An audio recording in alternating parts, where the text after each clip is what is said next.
I'm super excited about the future of California, I should say. It's like really hard, I think, to be cynical in the face of those kind of advancements. Do we know about the 19-year-olds who are trying to take on NVIDIA? Do we know about the people who are trying to build seafaring drones? Like all this cool, insane technology. You have all of these insane things that happen, activists clashing with counter-activists. What are people actually building? And like, what are the most kind of ambitious, insane, optimistic people spending their time doing? And a lot of them are in San Francisco. A lot of them are at Y Combinator. People are just like building and shipping products in a weekend. There's just this incredible creative ferment here. Hello, everyone, and welcome back to the California Future Society podcast. Those of you watching the video will see that I'm wearing very stylish, very exciting, very new California Future Society hat.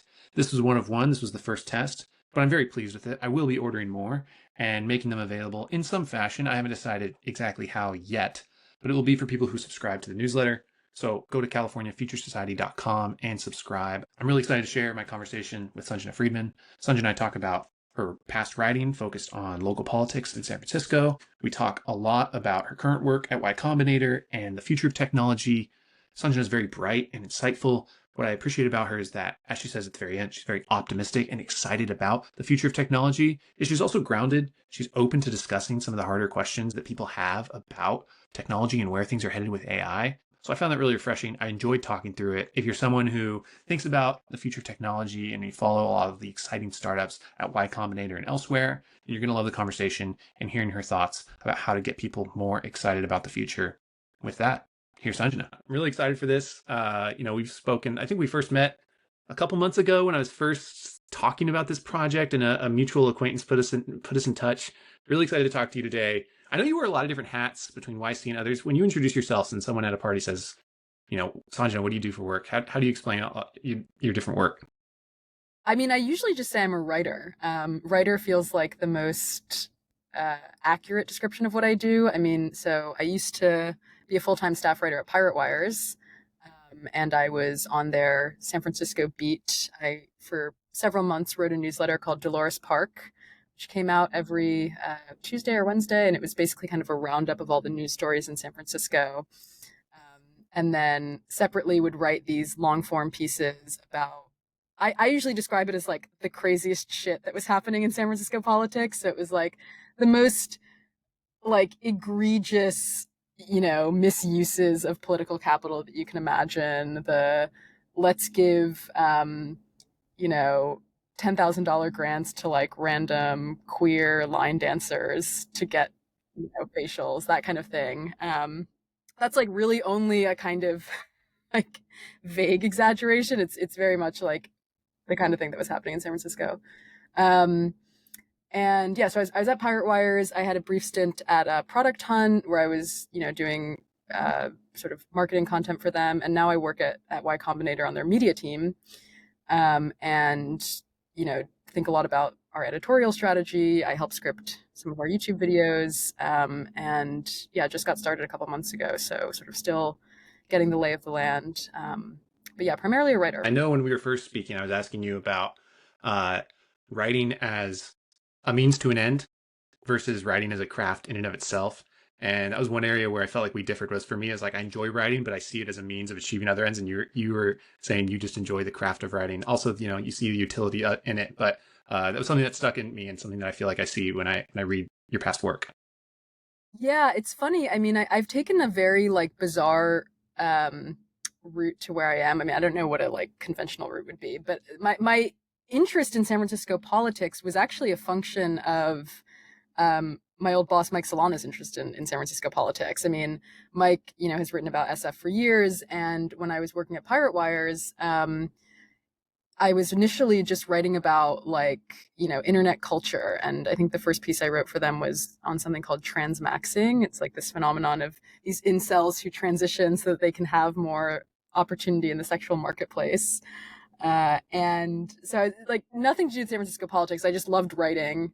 And, as you say, I'm very interested in kind of like the craft of writing and, producing beautiful pieces, basically. I mean, it sounds a little bit kind of pompous, but yeah, that was kind of what got me into writing. And Mike was the person who got me to write about San Francisco. And I think the first piece I wrote was about, this fight over self-driving cars in the city. This was summer of 2023, and the California Public Utilities Commission was deciding whether or not to give, I think it was like permits to Cruise and Waymo at the time to operate in the city without safety drivers.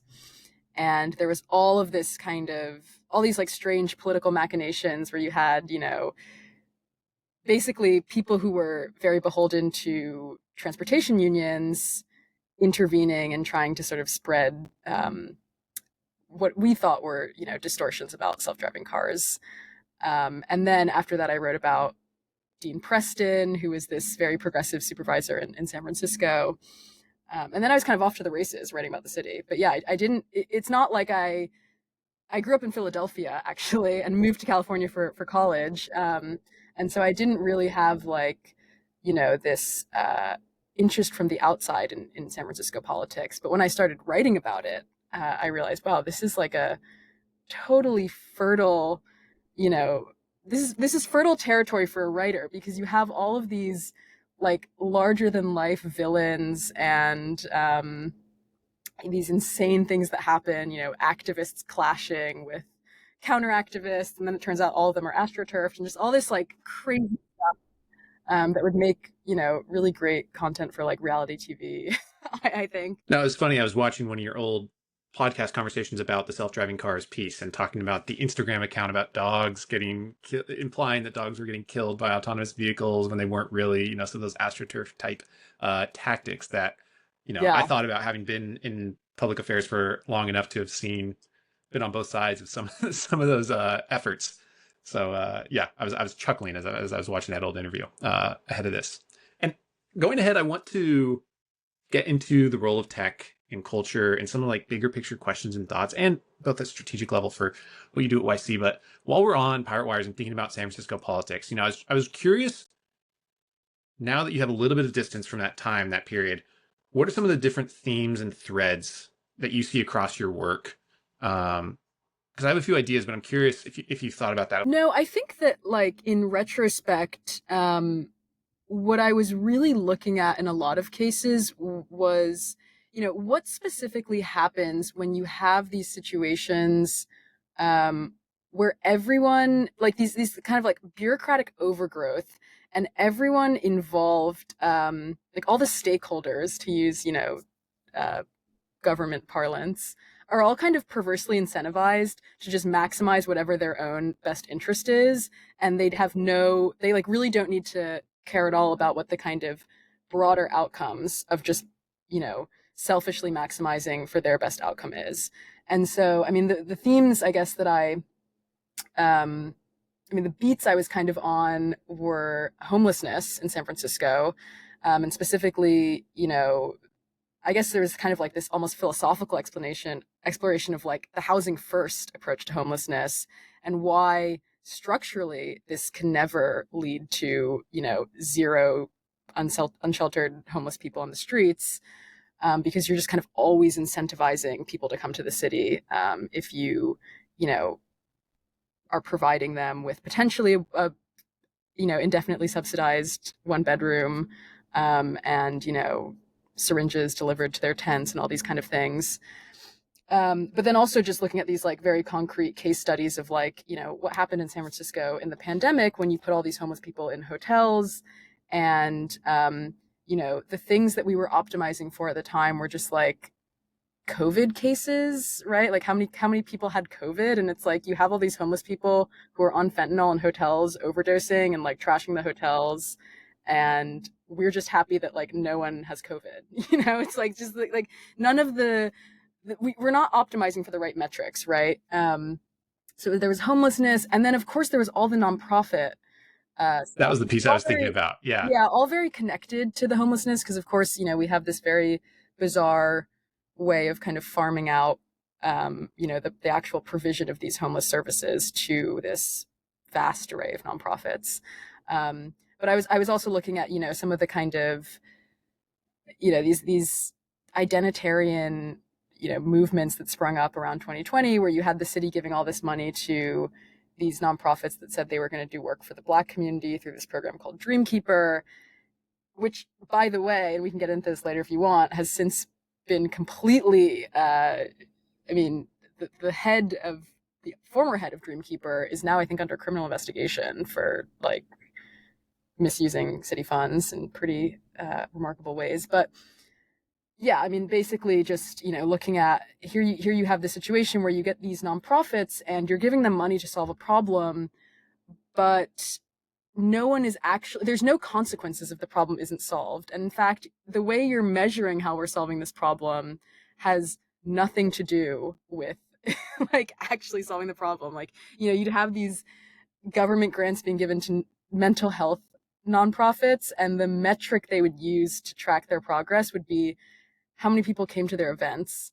And the events might just be like, you have someone giving a talk about suicide awareness or something, but there's also like people are being given sneakers and bikes and all this kind of thing. It's like, oh, lots of people came to the event, but like, wouldn't a more sensible metric be, I don't know, like fewer people are getting 5150 or something? Like, I don't know, but that kind of those disconnects that I think lead to lots of honestly wasted money. So yeah, I guess that was kind of the through line. Yeah, no. Looking back on across your pieces and having the benefit of having all of them now, as I was gearing up for this, I was just thinking about that, how that work, particularly on the nonprofits, and the gap between the stated aim and the reality and the facts on the ground, and that glaring void between them, I think fits very neatly into. I don't know, when I think about California writing, and a lot of what people think about with California Dream, the myth of California, like so much of it gets talked about and elevated, and then a lot of the conversation ends up talking about to what extent is it actually living up to its dream. And in our current era of progressive progressive governance in cities, progressive governance in the state, it's not only just the stated aims of government programs, but we wrap them not only in like the material outcomes, but also these like ideological outcomes and these goals of, like you were saying, in that one nonprofit of Dreamkeepers, like there's going to be this reparations element and all these other pieces to it, and these really high level claims that don't always pan out on the ground. So yeah, And I then was I thinking will about that. say some of the claims were just insane. Like, I mean, you bring up reparations, and I have to say it because I was actually talking about this with a writer the other day, and who didn't she was unaware of San Francisco's push for reparations. I mean, I know California also has an ongoing, I think, push for Mm-hmm. reparations, but at one point, San Francisco had this reparations committee, and like one of the proposals they submitted to the Board of Supervisors involved paying every Black San Franciscan $5 million and giving them, I think, the ability to buy like a house for $1 and paying their family $100,000 a year for 250 years. And this was like, this was, I think, received by the Board of Supervisors as like a not insane proposal. Of course, I think they all sort of knew, deep down that this was completely financially unfeasible and probably illegal. Um, Hey, start high in your first ask, right? If you're going to get yeah, negotiated down, right? I Yeah. mean, they've totally learned the negotiating tactics. But yeah, so Well, I want to talk about what you view as um, like the reasons that PirateWires has resonated, particularly in the tech community. Obviously, it has this irreverent, somewhat like dark but realist tone. I don't know if you'd use different adjectives, and so much of that is a reflection of Mike himself. But I'm curious in your writing, particularly in the local political level, it feels like it really struck a chord of just shining a light on some of this activity that otherwise was going, if not unnoticed, at least underreported on. Do you have any other takeaways of reasons why you think it was so popular and has gotten traction? Or, yeah, I'm curious what you think about that. yeah, it's so funny you say that because one thing I always felt writing some of the pieces I would write was like, because for example, I think the first thing I wrote about homelessness, it was called like San Francisco's Homeless Ticking Time Bomb. And I think we put that out late summer 2023, I want to say. And it was basically just an explication of what Housing First is. And it was like, look, San Francisco has this system where we have thousands of people who come to the city, and, are homeless. Like, some of them, of course, lived in the city and became homeless, but a lot of them, these are like transients, basically. Um, And our solution to this problem is like we need to build enough housing to put every single one of these people in housing in San Francisco indefinitely. And like this is not financially feasible. And I'm sympathetic to, the Ezra Kleins and Derek Thompsons of the world, who I know they have very strong opinions about like, no, homelessness is actually a housing problem and not a drug problem. But I do think the most kind of visible and like intrusive homeless people, who are probably a very small percentage of the overall homeless population, but like these people, it's a drug problem, right? Like the people who are on the streets with the crack pipes in the tents, it's almost always a drug problem.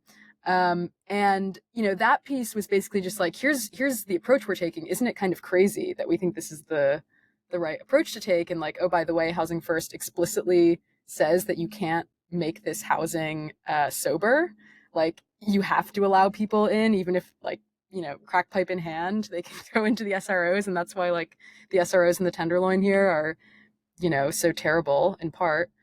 And when I was writing that piece, I was reading about the history of Housing First and thinking, wow, I'm not saying anything that hasn't been said like hundreds of times before.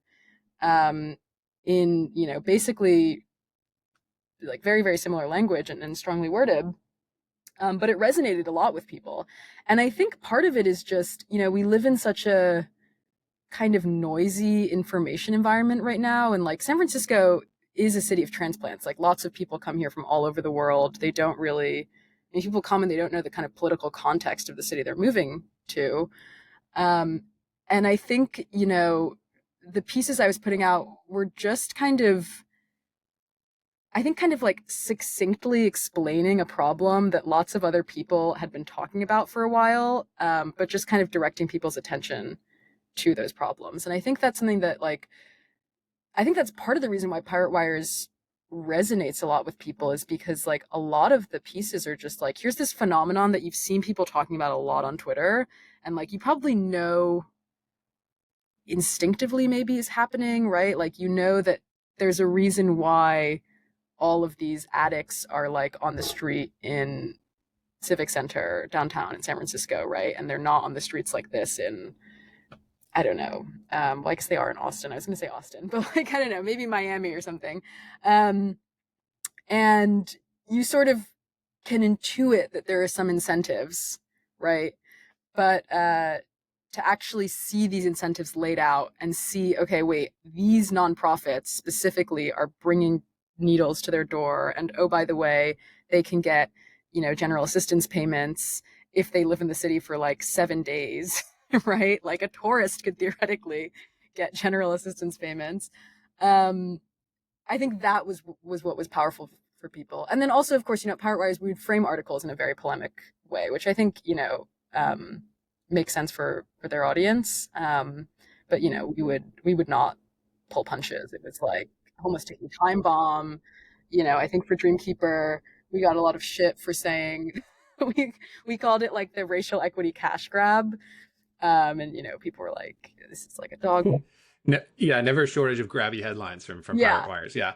Yeah. And I think, that of course is part of it. But I do think, I think things got pretty bad in, the 2020s. I think now, we can talk about this later if you want, but like stuff is starting to turn around. But like things were pretty bleak for a while. And I think a lot of people were like, why am I paying all this money in taxes to get on the train and have someone scream at me? And, there's filth all over the streets. And oh, by the way, the city's putting up like tents outside of City Hall. Um, and I think, it was kind of this, to the extent that PirateWires was this catharsis of like, no, this is wrong. You can feel outraged. It was very effective. Is very effective. I'm thinking back to what you're saying compared to a conversation I had with the founders of Grow SF 2 weeks ago. And it was funny because they were talking about their just like core insight to why they launched Grow SF in the first place. And it was the fact that they would look at the polling, they would look at the popular sentiment among San Franciscans. And despite all of San Francisco's reputation or whatnot, most San Francisco voters want what most people would call, common sense, practical reforms of like, yeah, we shouldn't have people like suffering in the streets. We should have more police so that the city is safe. We should build more homes. And they were just recognizing, hey, there's a gap between what most San Franciscans actually believe and what our elected officials believe. And they looked at the elections, and there's this pretty small margin of loss for most of these races. And so they recognized, hey, if we just come in and get a few more hundred people in each of these districts to vote how the average San Franciscan believes, we can radically change the power makeup of the city. And they've had a lot of success doing that. I almost view growth up. Obviously, it's a optimistic, um, pragmatic, positive tone versus like the very very inverse to a lot of the branding and ethos of PirateWires. But I think there's a lot of similarities almost to what you were just describing of why it resonates, of a recognition and touching on the nerve of what people were experiencing, and yet it was not fully reflected in the city's political leaders and how they talked about issues. And on homelessness too, I know I've heard some city council members in LA talk about, and other scholars or researchers looking into the problem. Like one metaphor I found helpful is like thinking of homelessness as cancer. Like we use the term cancer, but it really that can describe so many different phenomena. And the person who's couch surfing and occasionally out in the street or jumping from hotel room to hotel room is very different from the person who's in addicted and struggling through a lot more. I think because it's so polarized, because it's so tense, political leaders tend to talk about it in either one of two ways, of pretending as if there's almost no addiction or exclusively focusing on addiction. And I think leaders do a real disservice when they do that, because most people walking around can see that there's this reality that isn't always reflected in the language we use. Yeah, I've often thought we need different language, actually. Like, we shouldn't be calling all of these people. I know we have the like sheltered, unsheltered division, but that still doesn't. I don't know. It doesn't really seem to capture. I guess most of the unsheltered people are like probably the kind of most problematic category I'm talking about. But yeah, it always strikes me as like a little bit bad faith when you get these like policy wonks who like trot out.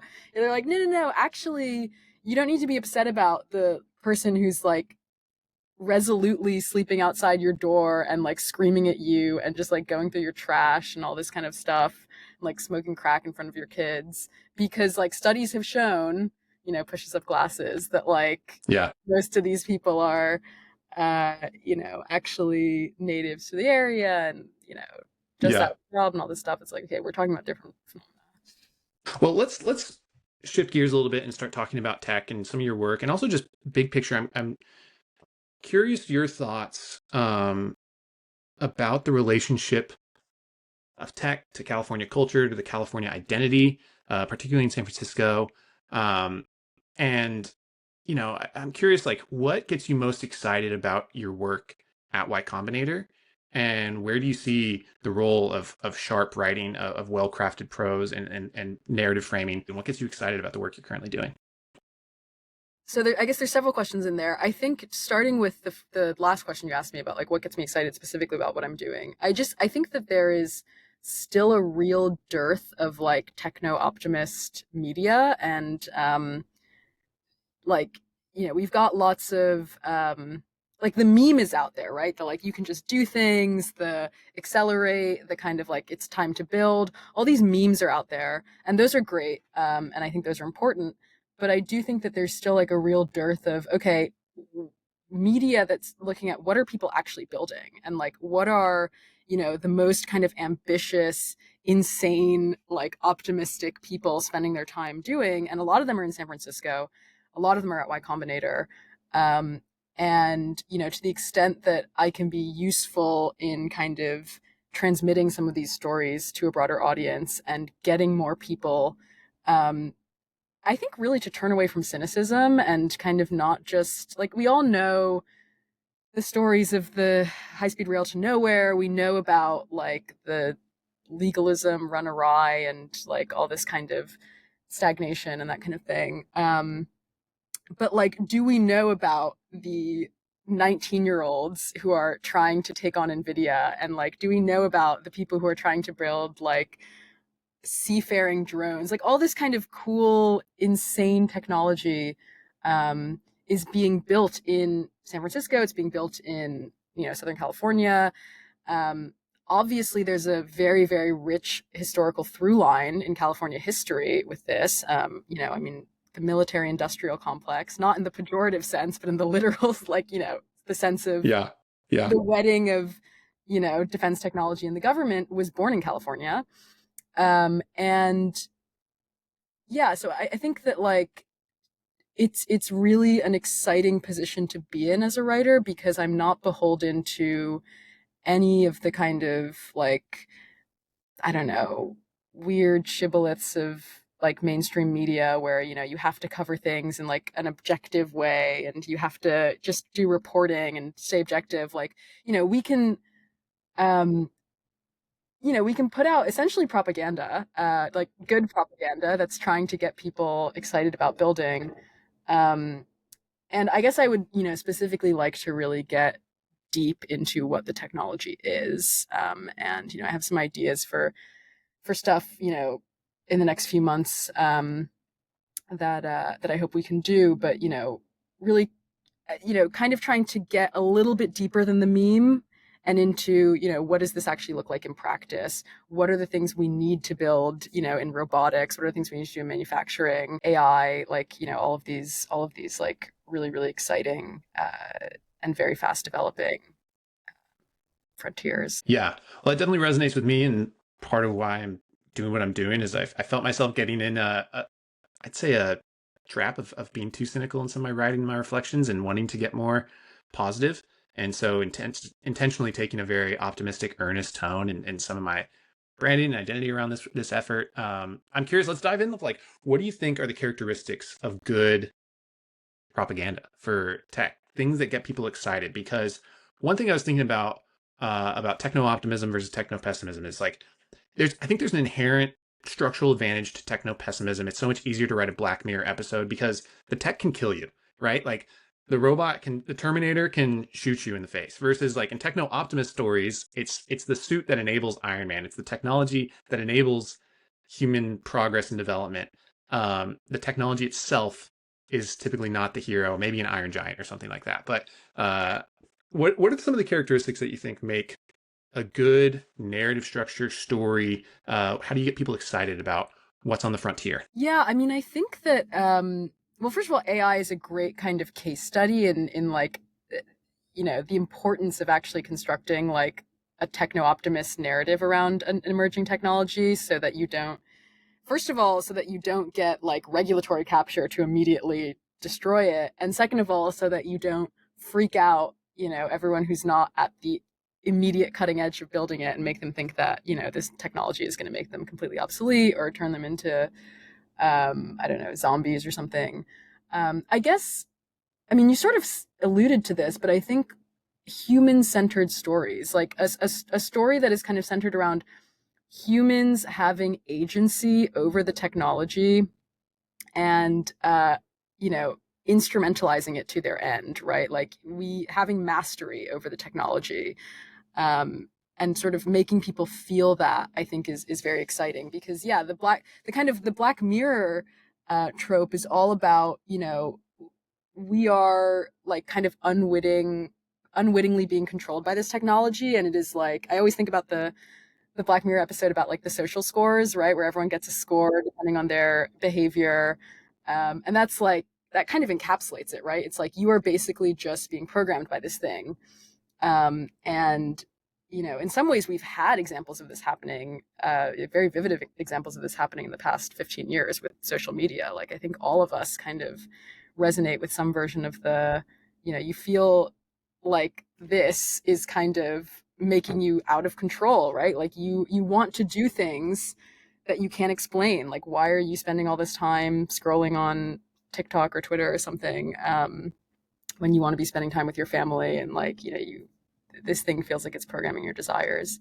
And I think the counter to that is like, you know, developing the discipline and the skills to actually kind of leverage this technology and like use it to your end, and you know, showing examples of people doing this. So I think like, you know, with social media, the example I guess would be like, here's all these creators who have kind of organically grown massive distribution platforms and completely circumvented, you know, in the case of the music industry, like these, you know, industrial behemoths, and just kind of distributed their music and become famous. And you have same thing with writers and bloggers and, you know, in some, you know, few and far between cases, filmmakers and that kind of thing.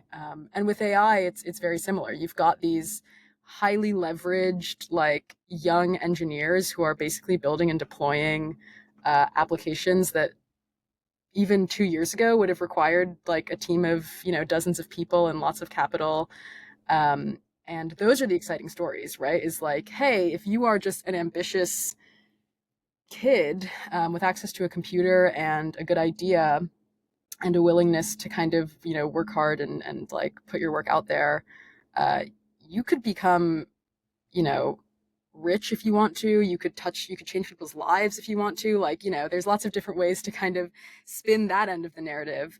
But I really think it all comes back to like, you want you want the narrative to be about humans using the technology to achieve their ends, and not really about the technology even telling people what to do. Like, I think this is even the kind of like, there's a kind of AI optimism that does get a bit dystopian, where you start talking to people about like what our the AI enabled future of work is going to be like. And um like, the vision they have is just like this one CEO who's like just deploying a bunch of AI agents and having the AI agents do all this work for them.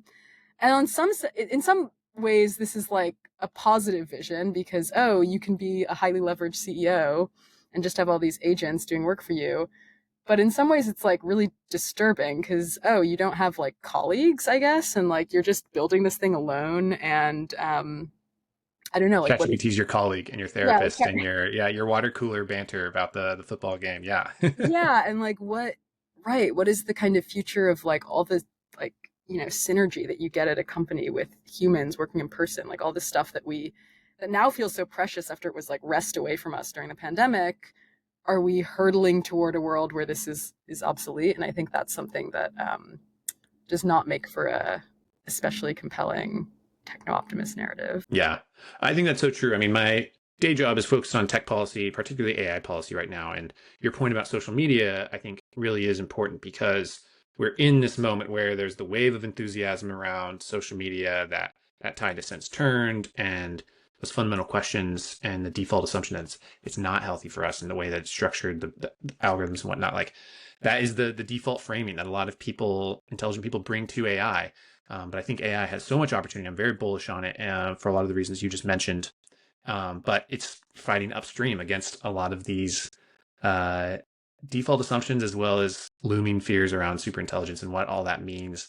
And my pocket theory, I'm curious, I want to talk through this with you, is I think both at the state and the federal level, um, like the role and future of technology will become a more central, important issue than it is today. This could just be a bias and reflection of the fact that I work in tech policy all day, and so it's what I'm thinking about. And so maybe I'm just a prisoner of the moment in my inbox of what people are talking to me about. But when I think about the grand scope of history, big questions like the role of labor and capital or things like that were the defining issue in the 30s or in other eras of American history. I think it's relatively on the back burner in our current day and age. And I think the fundamental questions that AI raises around work, around labor, and its ability for people to project all of their excitement and their fear positions it so that it could be a central issue. And I was thinking about this actually when thinking about when reviewing some of your writing on autonomous vehicles and how labor was mobilizing against autonomous vehicles in the same way that they've mobilized against AI. Even like they came out in support of the Frontier Model Bill last session, 1047 in California, SB 1047 from Scott Wiener, even though it doesn't necessarily touch on a lot of their issues, but because Hollywood was really against it, and at the end they made a big push, and unions tend to band together on most political issues. And so it just got me thinking, like, man, are we walking into an era where maybe Andrew Yang was right and AI is going to be the top issue that people are debating in a few years? I don't know. Do you buy that? Do you disagree? What do you think? Definitely buy it. I mean, I think that if AI, I mean, we see in some ways, in San Francisco, you are kind of at the bleeding edge of all this technology, and you see the future.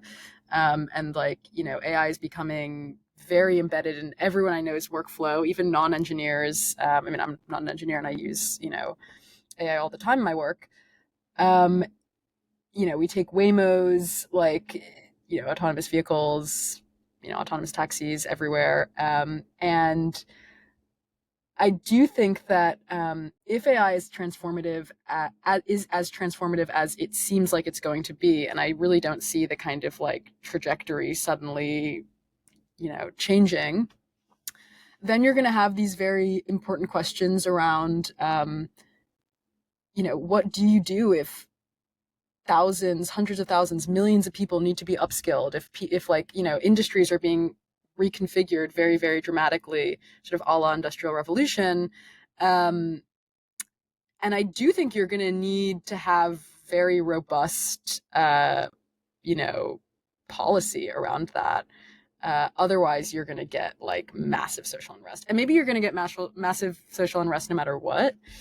Um, but I do think, like maybe the end of this like strange sclerotic like legalism and sort of government by stakeholder consensus.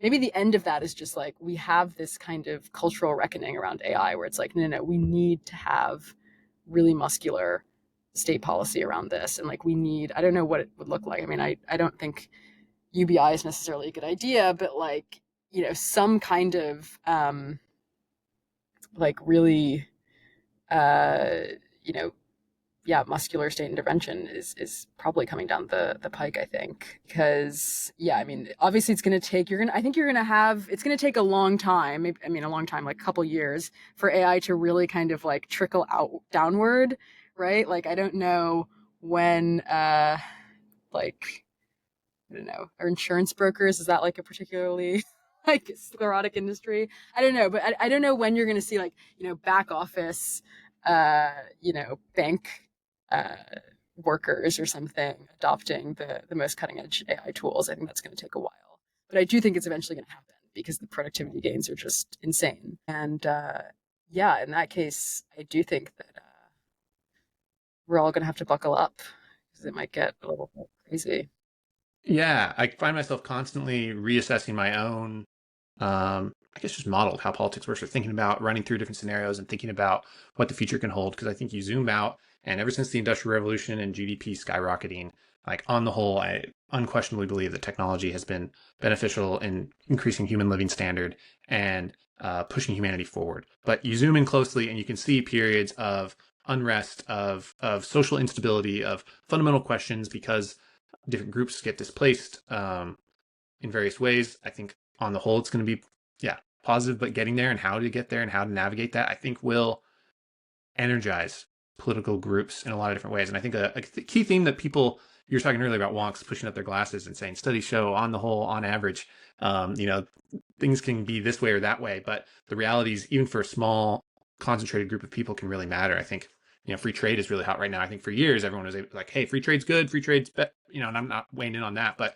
if you were in one of those towns where that got deindustrialized, that was a company town in the Rust Belt or whatnot, you did not feel that same way. But the gains were widely shared. And so economists were able to say, hey, general gains are good, even if there's narrow cost. I think we see that in a lot of different policy dilemmas where, like, uh, it's good to build more housing. Like, I'm a firm believer in that. But there are people who legitimately have concerns of, like, hey, if I'm the neighbor to this one specific unit, or, there's a reason NIMBYs exist, right? Because when the costs are localized and someone feels them, and it affects their personal life, they don't care about the general overall outcome and the general social good. And so, tying that back to AI, I think it will raise a lot of questions in different industries where even if it's increasing productivity, and like I said, I'm a firm believer that it will be a positive good. There will be questions and political reckonings, I think, that are unexpected and maybe unanticipated.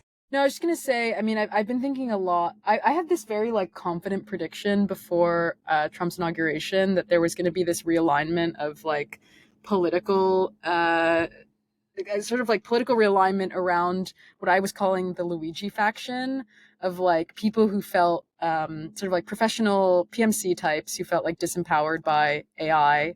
And would like potentially be affected by AI related layoffs, and then kind of like a populist movement, maybe embodied by a Luigi type figure that's just like, really upset about, perceived disenfranchisement and, like all of the kind of things that don't work in America, our healthcare system, Yeah. maybe globalization, that kind of thing.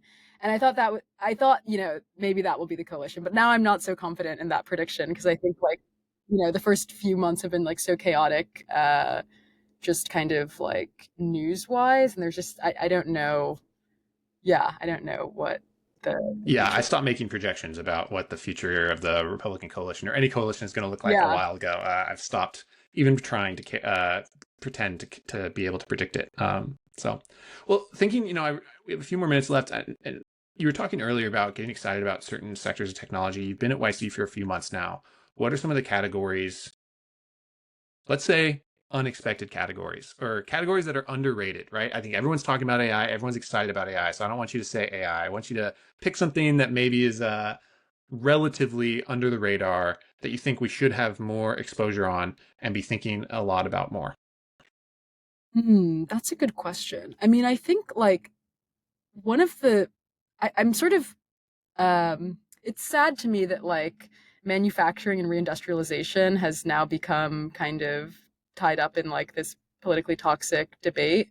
Because I do think there are a lot of like really interesting hard tech companies um, being built at YC and also just like sort of more generally that are trying to bring certain types of manufacturing back to the US and doing it in very kind of like sophisticated, technologically advanced ways. Like we just had a couple weeks ago, I was in DC actually for our little tech summit where we basically brought together a bunch of different antitrust, like bigwigs in the antitrust world to talk about competition and enabling competition in big tech.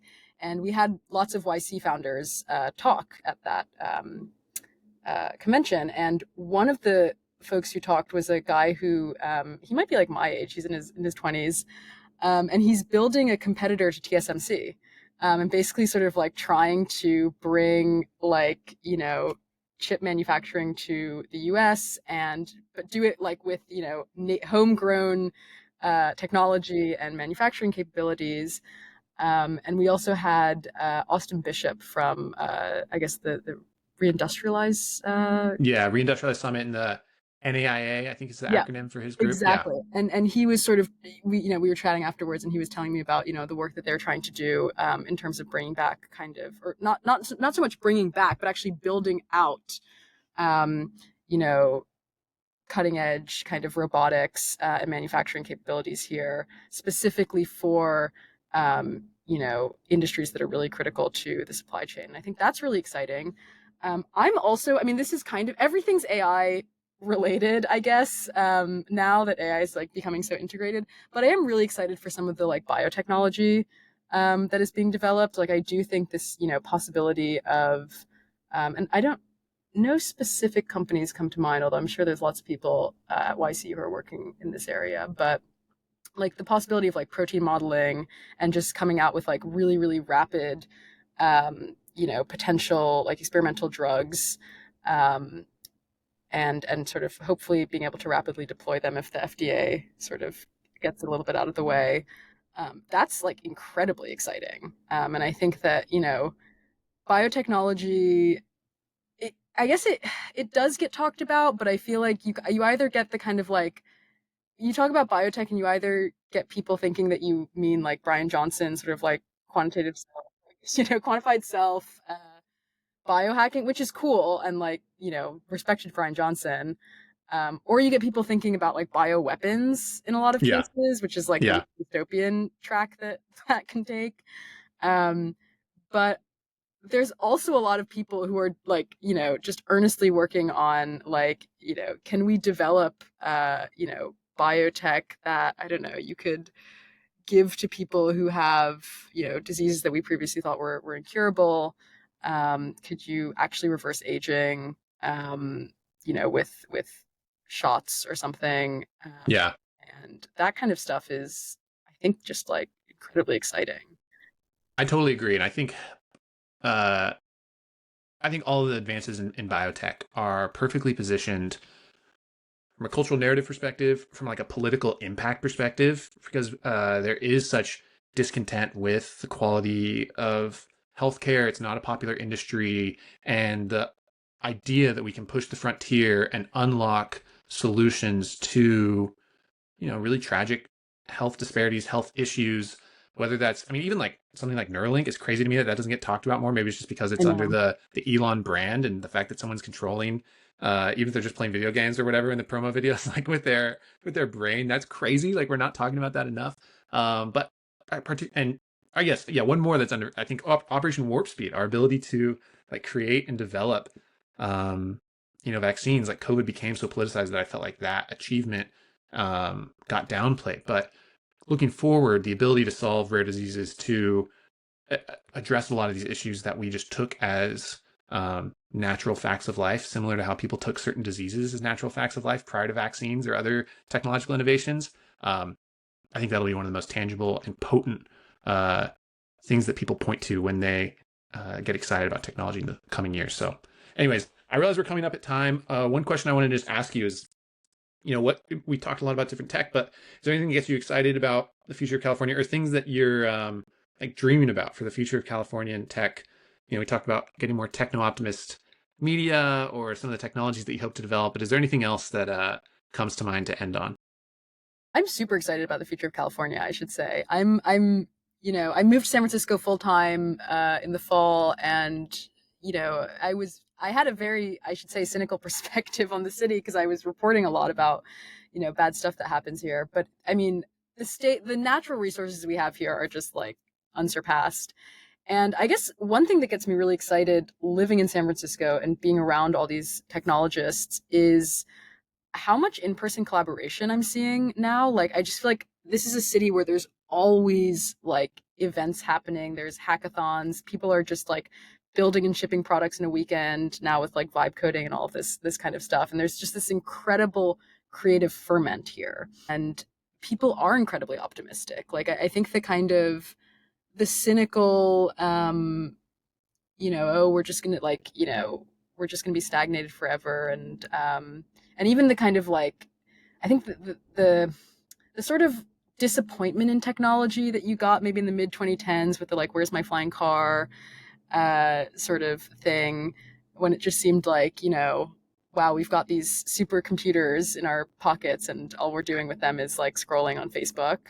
I think that's kind of going away, actually. Like, I do think a lot of people are, you see a Waymo, you see this autonomously driving vehicle, and it's taking you from, one neighborhood to the next, and you forget that it's an LLM driving you. And that is just insane. I mean, it's like really hard, I think, to be cynical in the face of those kind of advancements. And so I guess I'm just, yeah, I'm really optimistic that this generation of, you know, deeply networked, in person, incredibly ambitious technologists in San Francisco and throughout the state can build transformative technologies, sort of in the way, and maybe even, I mean, I think beyond in some ways the way that, you had in Bell Labs, and, Fairfield, in the 20th century. Like, I think that, hopefully we'll see a real technological renaissance, in California. So yeah, that's what I'm We're so excited about. back. What a positive note to end So on. Yeah. back. We really are so back. Yeah. Well, thank you so much for your time. It's been Yeah. great Thank talking to you.